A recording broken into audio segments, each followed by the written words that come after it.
And welcome to today's Cosmology segment. This will be a separate video from the daily space weather.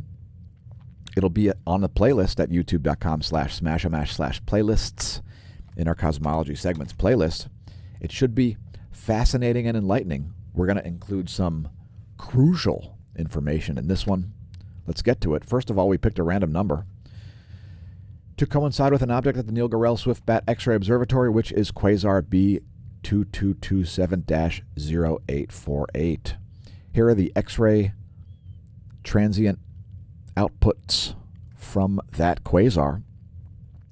It's quite distant, and you can tell just based on the levels here. These X-ray levels are quite low right now, in a range right around the sort of the midpoint of its range. It's quite a consistent X-ray source. It's a pretty faint X-ray source. It's probably a very distant object. I didn't look up the distance to it or anything like that. But let's take a visual analysis. And as we zoom in here on this very wide view of space, we're going to be going into a very narrow view of space.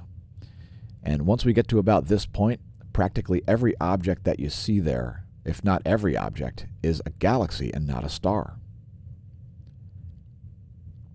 Anyway, here's this quasar, whose name I did not memorize. B2227-something. And let's take a look at it in some other wavelengths here. Here it is on the Galix. That is that same quasar in ultraviolet light. We'll look at it in infrared as well. There it is on the 2-mass. And you can see the way the infrared spectra looks a bit different there. Those are the thermal emissions.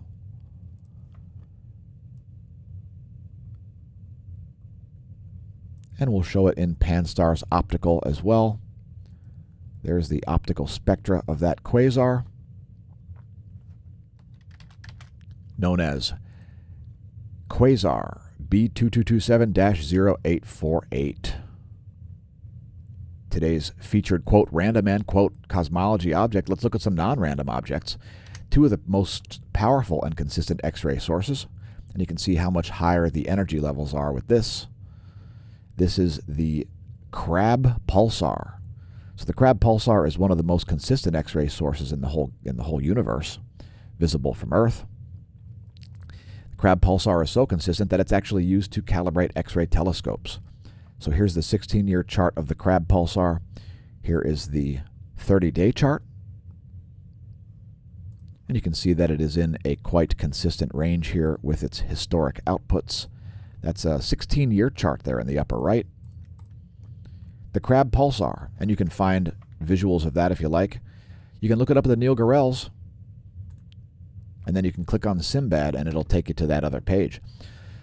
Another one of the most powerful X-ray sources visible from Earth is Cygnus X1, the massive radio source, first object believed to be a black hole, famously bet on by Stephen Hawking and Carl Sagan back in the 1980s. And we can see it's actually gone into an X-ray loud state here just this year. So Cygnus X1, a fairly close massive radio source. I believe it's at about 2,000 light years. Don't quote me on that. And if I'm incorrect, or I don't know, leave a comment if you've looked up the distance to Cygnus X1. Lot of energy coming out of Cygnus, folks. A lot of energy, a lot of particles. These are X-rays once again. And we'll take a quick look at Cygnus X1 on the couple different spectra here. We'll go to, not Aladdin, we'll go to the CDS portal. And we're not sure which number Cygnus X1 is on the Neil Gorell's. Let me get that information for you. So on the Neil Gorell Swift-Bat X-ray Observatory, Cygnus X1 is entry number 915. So here's Cygnus X1. This is an optical from the DSS.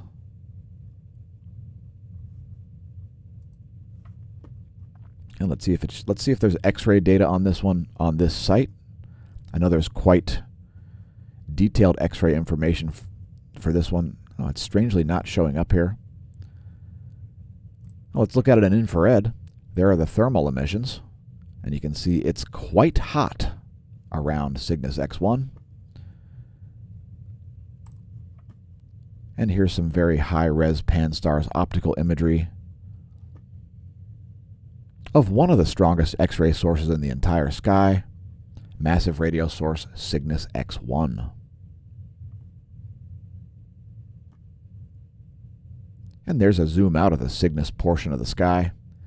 It's quite a busy place in the constellation of Cygnus. Moving on to the astronomy picture of the day, and we've got some words of wisdom for you here. We're going to see Comet Neowise with its lengthy tail. And you can see evidence of two different chemical componentry there, two different chemical structures, as the chemistry of this is probably vastly different from the chemistry of this. That's why they're differently colored tails. And I'm not sure if that was a carbon monoxide comet or what it could have been oxygen, and comets have some complex chemistry going on from their tails. One other point, if you're wondering where Polaris is located, if you can identify the Big Dipper, you can find Polaris, as these two stars point right to Polaris. So that's the celestial pole star here on planet Earth, and the Big Dipper can help you find them. That's the astronomy picture of the day at apod.nasa.gov. And last but not least, I would invite all of our viewers to read 40 Lines of Evidence for Condensed Matter, the Sun on Trial, Liquid Metallic Hydrogen as a Solar Building Block. Now, I recently figured out the mechanism behind the solar polar field reversal cycles, which we'll be talking about at a later time. Obviously, I'll be writing a paper on it and making a video about it. As these things are related, I'll have to use visual aids and all kinds of references in order to write my paper to explain the mechanisms that underlie the solar sunspot cycle, the solar polar field reversal cycles, and so on. This paper was instrumental in my figuring this out because, well, the sun's not made of a gaseous plasma.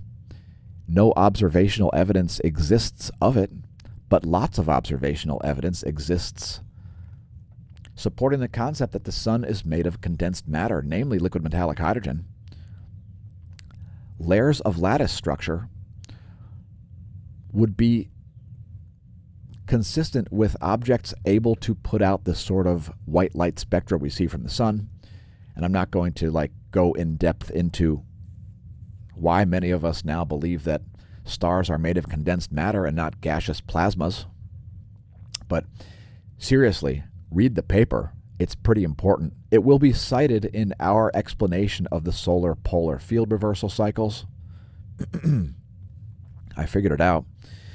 And yes, limb brightening figures in, toroidal fields figure in, the poloidal fields figure in. A lot of things figure in. And it's an actual working model. We'll just have to tease you at this point. And it's going to take a while for us to create the video and the paper about this. But again, the Sun on Trial, 40 proofs supporting liquid metallic hydrogen as a solar building block. Well, it helps to explain all of cosmology. So cosmology and astrophysics are in the process of being rewritten. Of course, most sciences are in the process of being rewritten, but this one is extreme. And this paper that's scrolling across your screen right now is probably the most important science paper of our lifetimes because it elicits a rewriting of, it requires a rewriting of not just cosmology and astrophysics and heliophysics, but even things like geology. So the physical sciences are all based on gaseous stars and sort of the standard concordance model of stellar evolution and so on. By the way, this paper has 400 references in it. So seriously, if you haven't read 40 Lines of Evidence for Condensed Matter and so on, it's from October of 2013. You're 8 years behind. And by the way, this also means that stars are much more stable than both the standard concordance model of stellar evolution, and lots of other ridiculous alarmist theories about what stars are made of and how they behave would purport and attempt to get you to believe. So that's today's Cosmology segment. Thanks for tuning in. I've been your host, Dan, a.k.a. smAsho, signing off from the Smash News Network. Least busted naming news.